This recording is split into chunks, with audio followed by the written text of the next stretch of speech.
Hello, welcome back to my YouTube channel.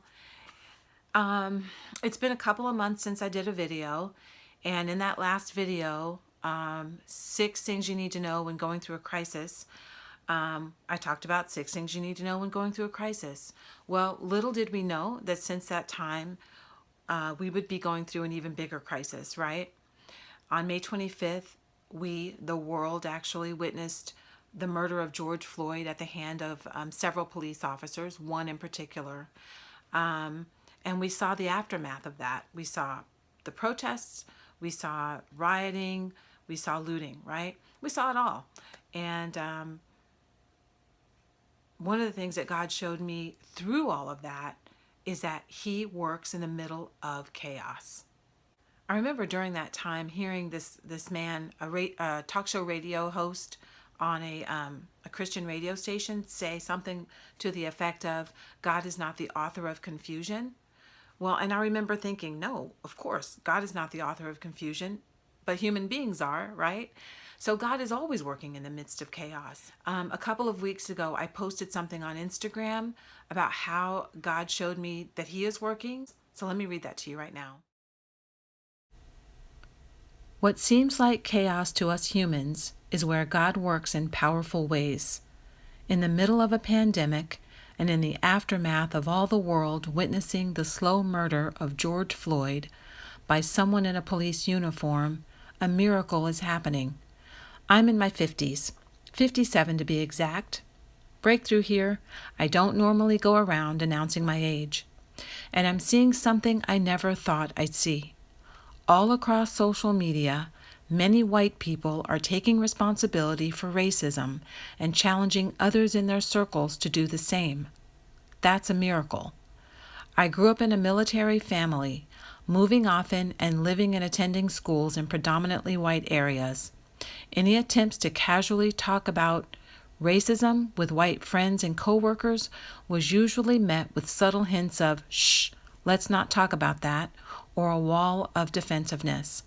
From a lifetime of experience, I know that the all lives matter retort is really, I don't want to hear about your experience as a black person. If we don't talk about that, we'll get along just fine.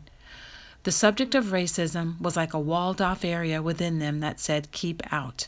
So yes, it's a miracle that inner walls are being pierced and strongholds are being broken. Racism is a mindset, so the beginning of anti-racism is acknowledging that particular mindset within oneself, then dismantling that mindset. Indeed, there's a miracle happening in all of the chaos. Galatians 6:9. So let's not get tired of doing what is good. At just the right time, we will reap a harvest of blessing if we don't give up. So as I saw this movement begin to happen on Instagram, seeing white people on Instagram saying, you know what, I want to deal with racism. I want to search myself.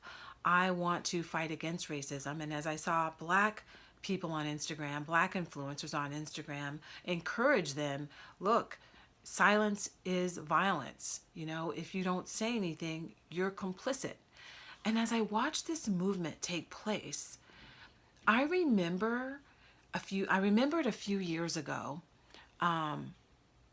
this pastor stand up in front of the congregation, or this one church service that we were in, and it was during a time when another black man had been killed at the hands of a police officer, and he was supposed to give a statement. I guess he was asked to give a statement. The elders or someone had asked him to give a statement. I don't know who.